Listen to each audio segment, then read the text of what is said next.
And hello, we continue our broadcast from Kyiv. I would like to remind you that the channel sponsor is the Geitman trademark. We are incredibly happy that Ilya Ponomarev is on the line with us today. Ilya, hello, thank you very much for finding time for us. We haven't seen each other for 100 years. I caught myself listening to music. Really 100 years. It's awful. We need to meet more often. It's true. Yes, Ilya. Well, negotiations, yes, some kind of strange story. Almost a detective story with these negotiations. And if it weren't about us, then it really would be possible to write a detective novel. Moreover, all the participants are so high-ranking that it would definitely be possible to make some kind of bestseller and sell it for a lot of money. Yes, but since it's about us, it's somehow strange. Here, Ilya, what is your impression of everything that's happening? Later, of course, we'll analyze it piece by piece, but the general impression is interesting. yes, listen, in fact, here, I don't see any conspiracy theory or secret at all. In fact, my experience tells me that the simpler the situation, the more,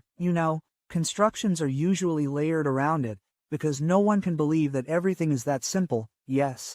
So, in general, in my opinion, it is absolutely worthy of the pen of Christopher Buckley. I don't know, this is the kind of author. That is, he is the former press secretary, I think, of Bush Sr., who worked in the White House, who became a satirical writer, writes about American political reality.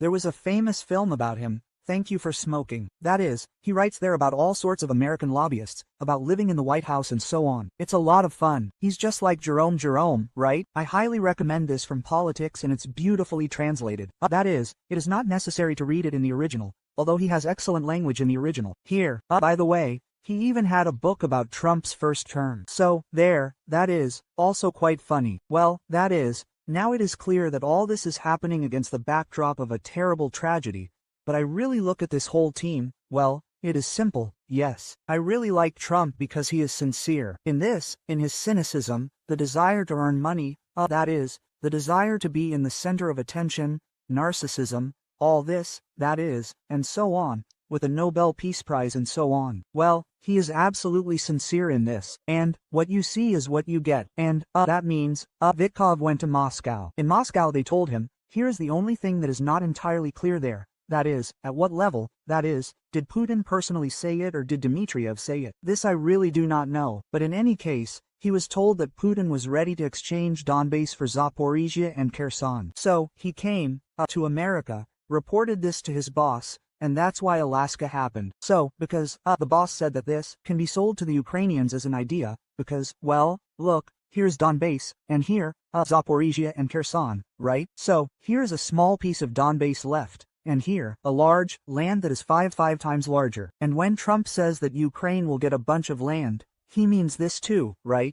So, he doesn't mean small pieces of Sumy and Kharkiv, right? So, he means, yes, that is, the Kherson, Zaporizhia region, because this was said in Moscow under this flag, which means Putin flew to Alaska. So, in Alaska, he did not confirm this to Trump. And he said they're an intermediate option, let Ukraine give me Donbass. So I will give, of course, these small pieces, yes, that is, and regarding Zaporozhye and Kherson I will simply freeze the front line. But again, from Putin's point of view, this is also an absolutely understandable story, because, well, never give everything at once, always bargain, that is, then we will come to an agreement, right? So, that is, it is necessary. But if you gave in right away, you have nothing to bargain with. So, in the end, Trump got angry, but not so much as to smash pots, so they left, as if smiling, that means, recently but yes, but not victory. That is, they did not agree. That's it. After which Trump began to think, that means, what needs to be done to finally come to an agreement with Ukraine? That is, he still believes that there will be this exchange of Zaporizhia and Kherson, right? That is, we just need to bargain more, we need to suppress more, that is, there, and so on. But that is precisely why, like, let Zelensky himself go to Putin first. That's it. And then, that means, the heavy artillery. That is why there was a separate meeting with Zelensky. That is, in order to take another intermediate step in trade. Well, Trump is indeed an experienced negotiator, yes, that is, and, accordingly, he approaches this in this way. But there is also a question there about, and he thought about how to fulfill the requirement, which for Putin is a fundamental reason for NATO. But at the same time, so that is, Ukraine accepts it, because Putin insists that Ukraine remove the story about NATO from its constitution, so that it is not just a fact that NATO does not accept Ukraine and, as it were, Trump promises, yes, and then the next president can go and accept. That's it. Namely, for Ukraine to return to neutral status and say that we are neutral, a neutral country, and say this officially. So they decided that they would help Ukraine join the EU in exchange for the formal abolition of NATO. So, what is preventing accession to the EU? Orban's position. Trump called Orban precisely on this issue. The question there was not about a meeting with Putin, but about Orban saying that he will not prevent accession to the ESD. Then, the essence of the deal on this issue, that is, well, Trump thinks transactionally everywhere, right? That is, there must be some kind of exchange and some kind of mutual concession. That is, accordingly, Ukraine must say, okay, we will remove NATO from the Constitution, and in exchange, then, the real procedure for accession to the EU will begin, because everyone will be for it. That's it. So, his picture of the world is like this. Well, and then, of course, we'll see how it goes, because, with all the rationality of these actions there, that is, as if we were in business, then it's, well, like we exchanged, went our separate ways, and so on. But we're not in business, right? This is politics. These are all living people. And will anyone allow Vladimir Alexandrovich Zelensky to go for such a big exchange? Not a fact, to put it mildly, right? That is, in any case, even if sociology shows a majority for this exchange, and I have a feeling that the majority of Ukrainians would rather vote for such an exchange if it were put to a referendum. Well, that's my guess, right? That is, in any case, society would be split on this issue. But, the entire political opposition will definitely raise a fuss, a scandal, and so on. It is very active, right? That is, and accordingly Zelensky is directly afraid of it. Then how does this NATO deal in exchange for the EU mean? Yes, that's the same thing, that is, how to get votes in the Verkhovna Rada. It's completely unclear in this situation. Well, in general, that is, all this is in such, a zone of uncertainty, but Trump is driven, of course, by the motivation of the Nobel Peace Prize, and this is his main, absolutely dominant motivation here. Not geopolitical, that is, not economic, that is, it's really a shame that Obama was given it, but he wasn't. So, and you have to figure it out somehow. By the way, I saw the last, long story, wonderful joke.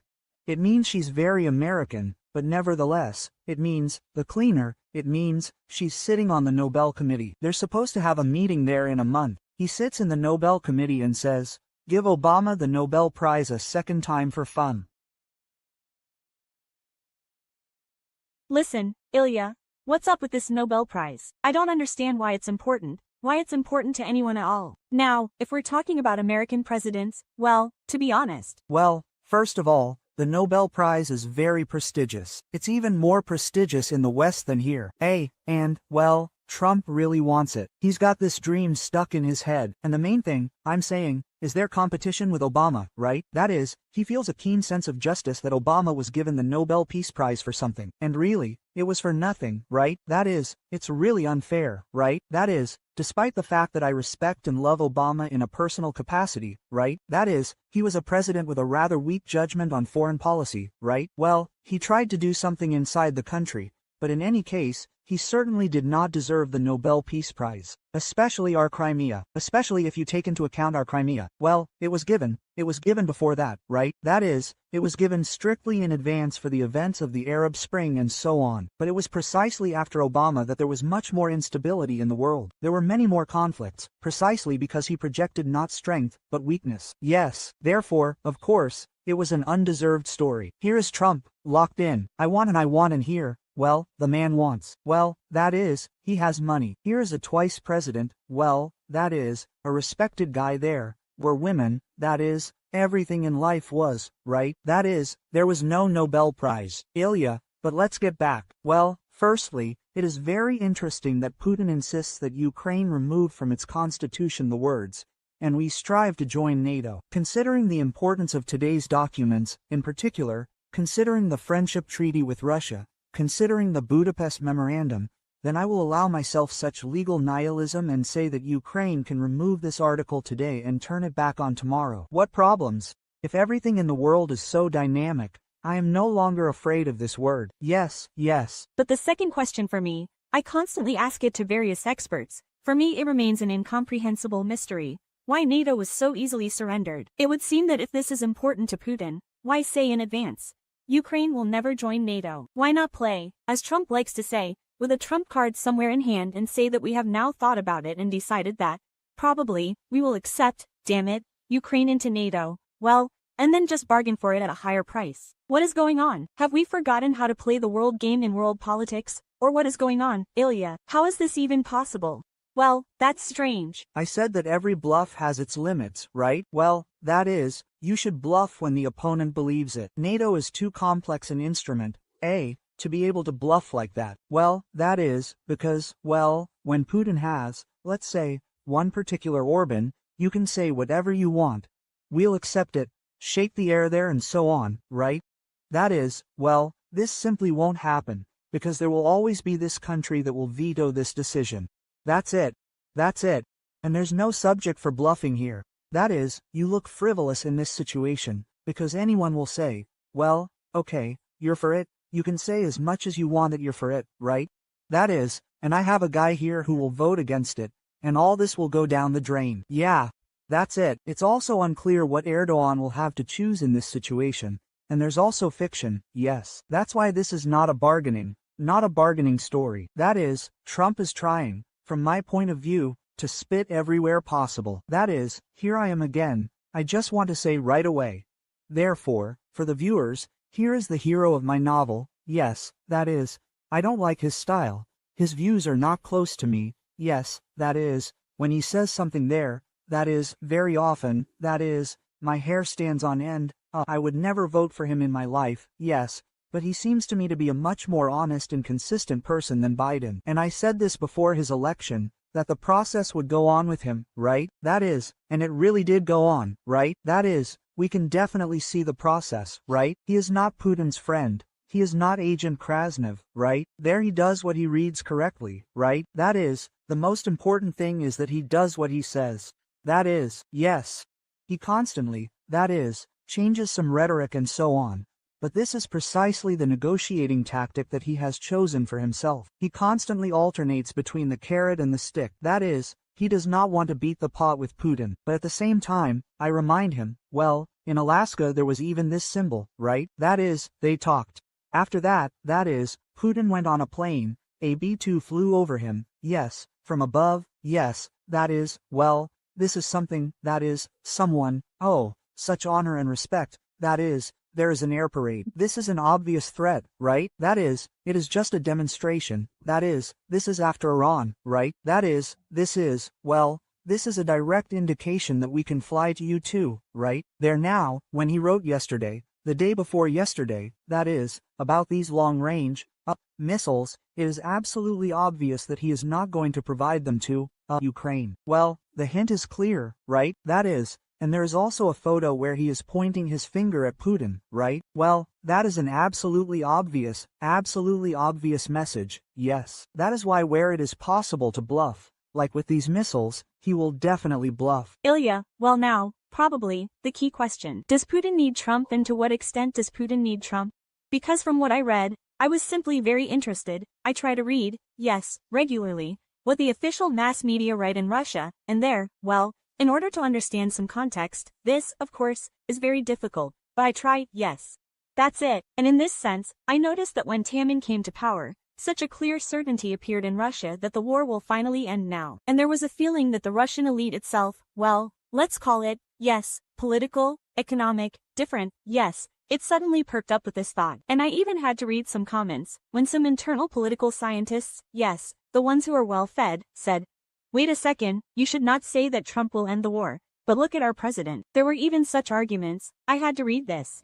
And at some point, I had a feeling that everyone in Russia was really waiting for Trump to come and restore order. That's how it was. And now it is very, very interesting to what extent this situation persists and to what extent much in Russia now depends on how relations with Trump will develop.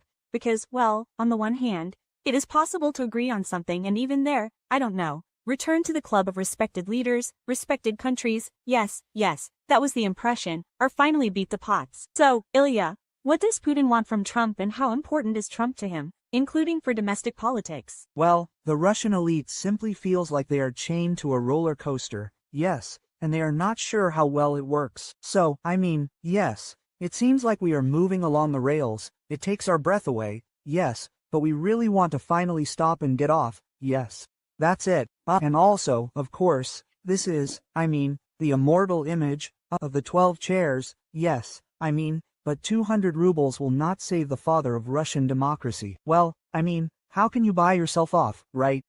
Putin keeps saying, I'll give you a parabellum, right? And we will retreat, shooting back. Well, where should we put it? So that all this will end, right? That's it. Well, A comparison, yes. well, and that's how it is, right? I regularly communicate with different comrades. That is, well, they just have mood swings, so they say, well, you said there that we're all going to die, but we, that is, will come to an agreement now, right? So here you go. Oh God, we're all going to die. It'll happen again tomorrow. Yeah, we'll probably come to an agreement again, right? And, of course, people really don't like it. What's happening now? And the overwhelming majority, in my opinion, of the Russian elite believed and believes that Trump is offering a deal and we need to take it, right? As soon as possible. Yeah, cross ourselves and step aside. Yeah, just whatever. Well, Putin, it means, continues this. And, of course, everyone looks at this with horror, because they're afraid some people still believe, of course, that Putin is bargaining, but wants to come to an agreement. I agree with that. I think he's bargaining, but he wants to come to an agreement. It's interesting. Yeah, I think he wants to come to an agreement. I think there's a very high probability that a truce will happen in the fall. Well, Putin really needs a victory, right? So, that's it, that is. He is simply not satisfied with the agreement with the demarcation line. For him, leaving the Zaporizhia and Kherson regions in exchange for Donbass is a much more attractive option than freezing along the front line. I say that in Ukraine, this has been going on for a year now, because this scenario was thrown into the discussion long ago last fall, yes, that is, right during the American elections. Yes, in November it was already on the table. That's it. And nevertheless, no one is discussing it, because everyone is waving it off, that they think that the scenario in which Putin leaves the Zaporizhia and Kherson regions is unlikely. Yes, but it is not so. I am ready to bet anything. For Putin, leaving the Zaporizhia and Kherson regions in exchange for Donbass is a more attractive scenario than freezing along the front line. But freezing along the front line does not allow him to declare victory. But the complete occupation of Donbass, even with the loss of Zaporizhia and Kherson, allows him to do this, and this is very important to him. And That is, he formally fulfilled these SVO tasks then, like, yes, the SVO task has been fulfilled. Yes, the SVO task has been fulfilled. There, Ukraine is neutral, which means that the Russians in Donbass are protected. We are great. That's it. Well, yes, maybe we wanted more there, that is, but at least we have definitely fulfilled our minimum task. I am fighting there against the whole world, and the whole world was forced to accept our conditions. Therefore, it is very important for him. That's it. And the land corridor to Crimea does not bother him at all. That is, again, why did the Americans believe in this proposal? Because, there was a voice, that is, it was discussed, yes, a specific mechanism, in which way, Russia can retain the ability to use the land corridor to Crimea. That is, there was a scenario voiced there, similar to the Zangezur corridor, that is, between Azerbaijan and Nakhchivan. That is, that let there be an American company there that guarantees, that is, this railway, that it manages it, that is, let there be a Ukrainian sovereignty, but, it means, here is the American concession, and also money on this, it means, accordingly, you will earn, yes, here, that is, this was absolutely directly discussed very specifically, yes. That is why the Americans believe in this, and I believe in it for exactly the same reason. This, in my opinion, was not a throw on the fan. But returning to your question about the elites, yes, it means that no one knows anything completely. Everyone is afraid, firstly, that Putin will overdo it and this whole story will break down, that Trump will get tired of it, he will leave the negotiating process. That is, this will be for a long time again. It means that everyone is tired of this, in general. How this will end, no one knows. The number of arrivals is increasing. It means that no one knows whether at some point the people's patience will run out. Well, that is, all this is accumulating, yes. That is why everyone really wants this to end as soon as possible, and they are trying to push Putin in this direction. Here, but what does this mean? Push? In principle, yes, you can do that with us. You can come to the president and say, I think so, yes. Well, and there, well, in any case, you don't risk your head for a story like that. Maybe you'll fall into disgrace there, but you definitely won't lose your business there. That is, you won't go to jail. But that's exactly how it is in Russia. That's why Putin gathered the Security Council when he returned from Alaska. So he checked everyone's mettle and asked everyone, well, are we finishing this or not? Everyone will say, we fight to the bitter end, of course. Yes, that is, in general, everything, as you say, there is a wise leader and teacher. Although at the same time the majority of those sitting in the hall will begin to understand that it is necessary to finish. Ilya, if we say, well, it is possible, who Putin is, we understand and know, yes, but on the other hand, it is unlikely that he is an idiot, so that he does not understand. He has been ruling Russia for too long, so that he does not understand that, well, somehow Russia somehow gets into not very good situations, and from an economic point of view, he probably talks about this endlessly in all his speeches. Well, of course, some kind of dependence on China, probably, is also somehow becoming stronger and stronger. I remember a funny precedent, when even trucks, yes, refused Chinese trucks, because their own industry fell, yes. That is, this is a trifle, yes, but well, is this some kind of indicator of how much, right? And it is interesting, the Chinese, they are not invest, and they just sell. And I observed that, well, I looked at the statistics, it turns out that less and less Chinese money is coming in, only goods. I don't know if this is important or not, Ilya, and how do you understand how important this factor is, because in the short term, probably not, yes, the next 3 months, but from the point of view of the long term, well, somehow, what is the goal then?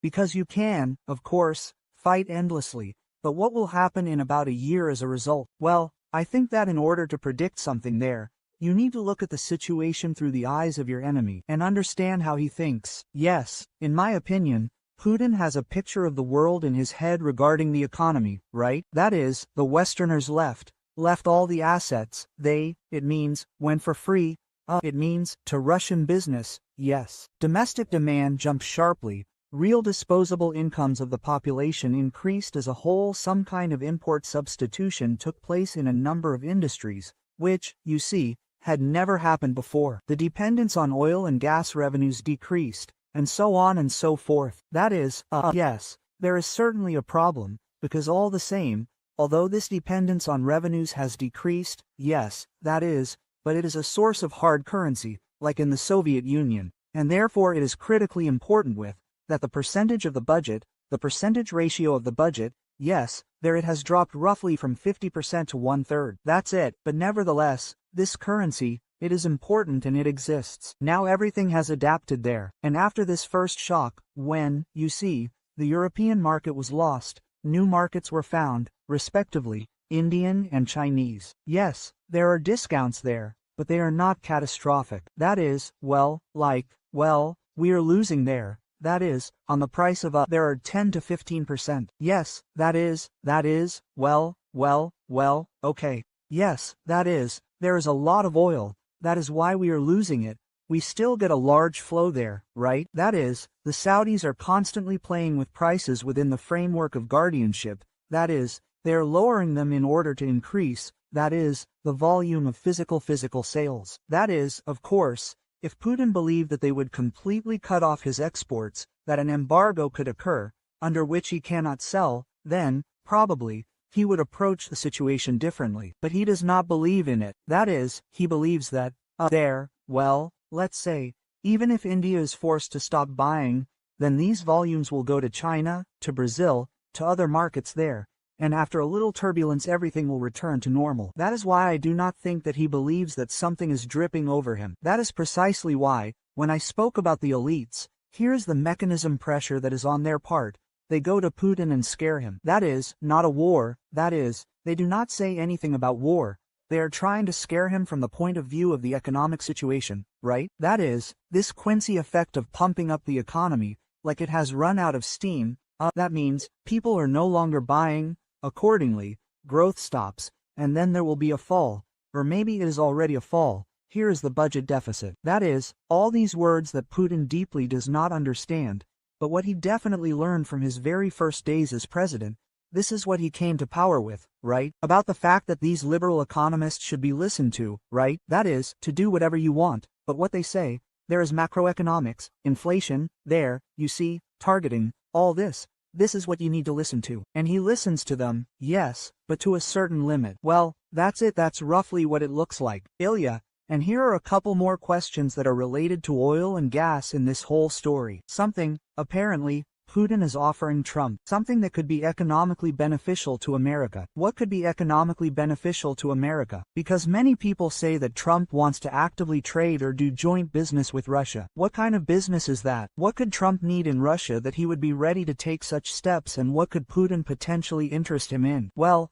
practically the only thing that Putin could be interested in the area of business at Putin's level is offshore oil production, primarily in the Arctic. There was a large project there, in which a Nobel was involved. So, Nobel was on Sakhalin. Accordingly, it was forced to leave there with the start of a large-scale invasion. Now in Russia, specifically for the Kolyaskin summit, a whole series of economic decisions were made, which formally gave ExxonMobil the opportunity to return. That is, now the gates are open for ExxonMobil. They can say at any moment that yes, here we go back. This company is quite close to Trump.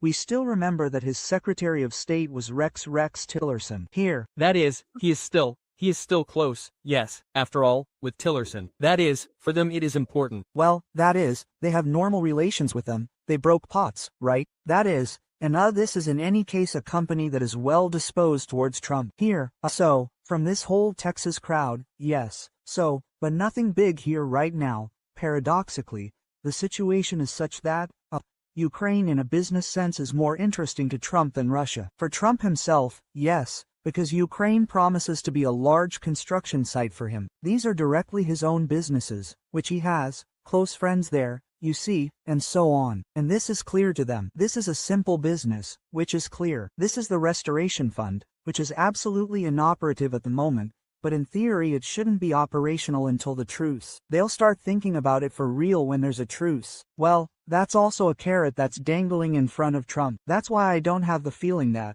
well, there's no information. First of all, yes, that is, there's no feeling that Putin is making some kind of strong bait for him.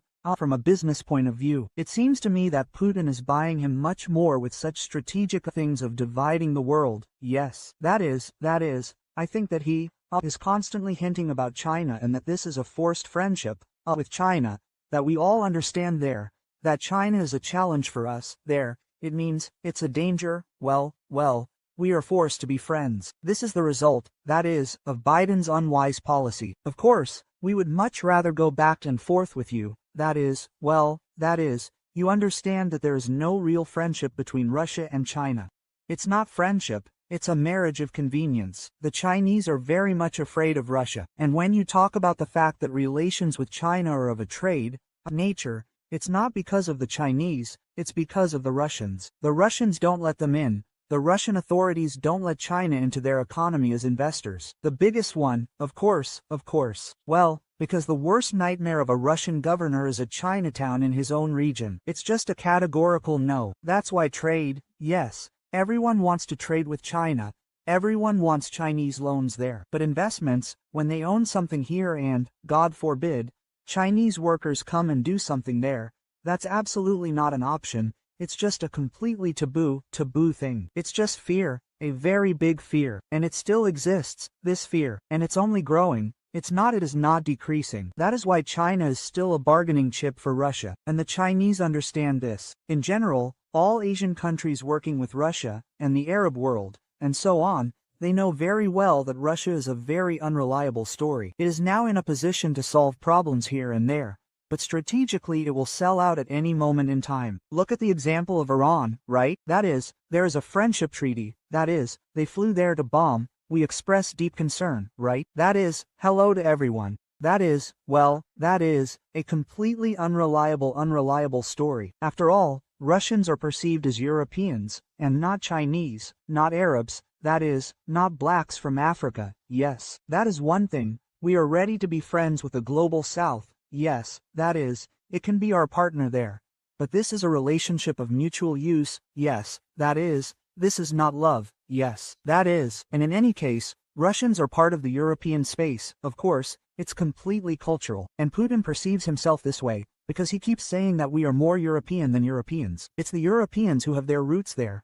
That's why they indulge in all sorts of gay brackets there. that's why, and all the rest. That is, there, but the real Europeans are us. We are holding this torch here, the torch of civilization. That's why I think that Putin is certainly trading China. Putin is certainly trading the Arctic. For Trump, this is a very interesting topic. And there are all these Greenlands, Canadas. This speaks about the direction of the vector, that is, the thoughts of thoughts. Yes, there are huge hydrocarbon reserves in the Arctic, and with global warming, the possibility of extracting them increases, the cost price decreases there. The possibilities of export are becoming easier there. That's why this is definitely an interesting topic. That's what I think is more important. And then there is Trump's entourage. Trump's entourage, of course, sees an opportunity to earn some money. Let's buy Nord Stream here. And then. By the way, Ilya, can you talk about Nord Stream in more detail? Yes? Where did this idea come from? What kind of thoughts are these? Is this idea really? Does it somehow slip out for real? Like something real? Well. Under that very wing of Grinnell, it means, there is a dialogue. Well, there was a dialogue, so to speak. Now, as I understand it, it has stalled a little, because the Germans, after the government changed, very sharply spoke out against it, and it became unclear how this issue could be resolved. And there was a very active topic. At the same time, well, Sechin was on the opposite side from the Russian side, and Sechin pushed Miller away from this. That is, he kind of failed. That is, Putin gave the go-ahead for this. So the idea was that they would buy this Nord Stream together with the Arab denominations. Well, these Arab denominations, these are, in fact, Sechin's. Here, so, and there, well, until good times, yes, that is, not to immediately resume this topic, but after we sort of make peace, then we will talk about resuming the resumption of supplies. Ilya, well, what is this interesting story from your point of view with Azerbaijan?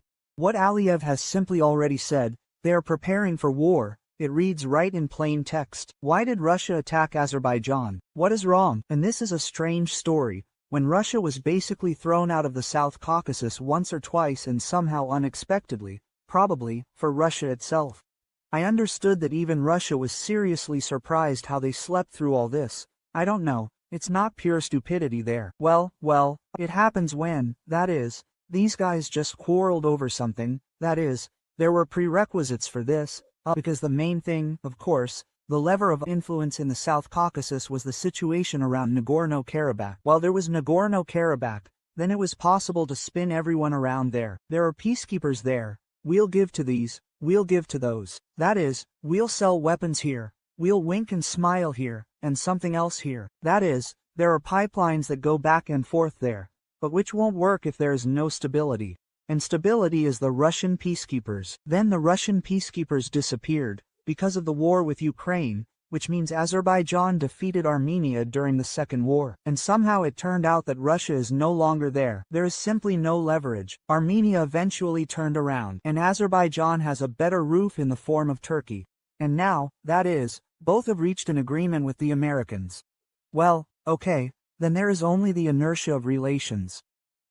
Well, that is, no one, of course, wanted to quarrel with Russia there from the beginning. But these events with the planes, there, with the beatings of the diasporas there, well, it's just not manly. And here all these prerequisites that were there, they began to take shape there. Yes, that is, Azerbaijan has bad relations with Iran. Yes, that is, for deep reasons. Yes, that is, there. It means, the problem of Azerbaijanis inside Iran. Iran, it means, is an ally of Russia there, yes. Turkey has ambitions to interrupt the Russian northern route of this Silk Road. Well, Turkey has a project of this great Turan of the Turkish-speaking peoples, which is no longer limited to Azerbaijan. That is, Kazakhstan, for example, is included in this. Therefore, they can quite calmly build this entire route from China to Europe through Turkey, which does not enter Russia at all. Why was this NSU corridor so important there, and why are there such high forecasts for income, which were promised, accordingly, to Trump, exactly due to transit from China? Therefore, it looks like this is direct competition with Russia everywhere. That's it. Well, Russia should behave smartly here. Yes, that is, to give some perks and so on.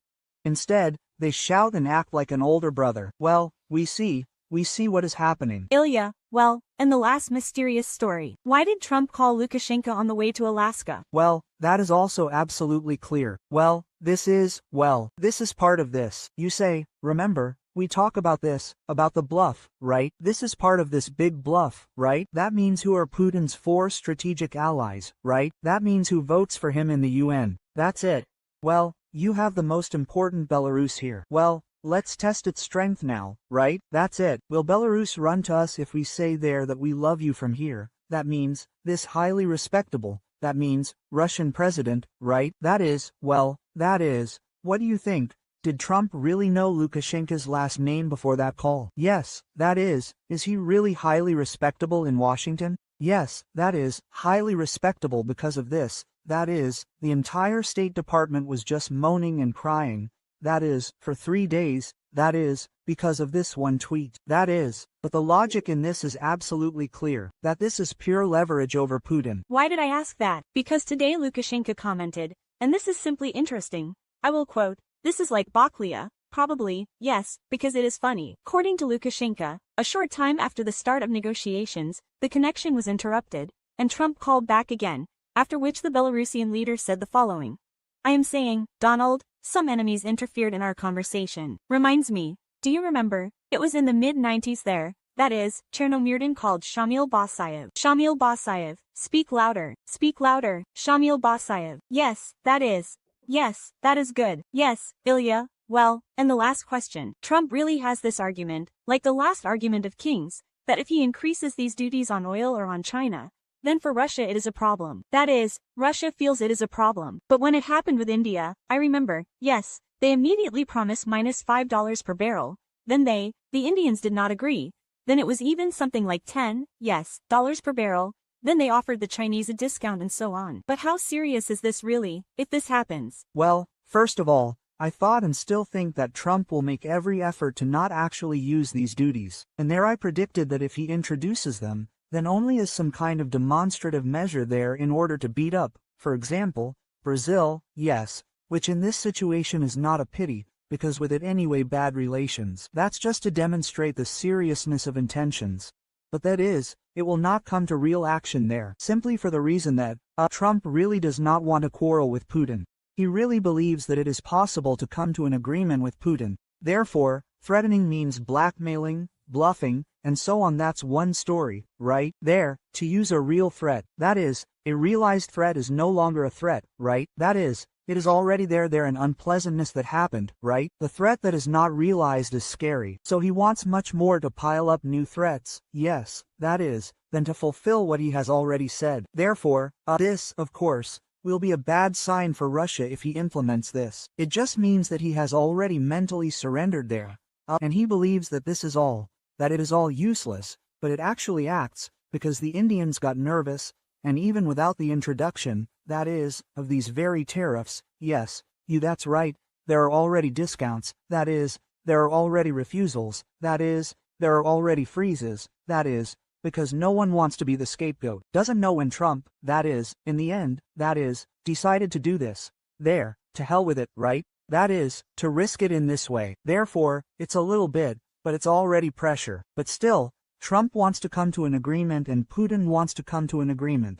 Here, Trump wants more than Putin. Putin uses this as a tool for manipulation, because he understands that Trump really wants it, and therefore, this is his weakness. This is his Achilles heel that must be used. This is the Nobel Peace Prize. That is, this is the weakness of the opponent. There, in vain, Trump showed it so strongly that he wants it, but nevertheless, they both want it. Ilya, thank you. Thank you very much. I was very glad to see you. Thank you. Likewise, thank you. Thank you. Ilya Ponomarev was our guest today, for which we are terribly grateful.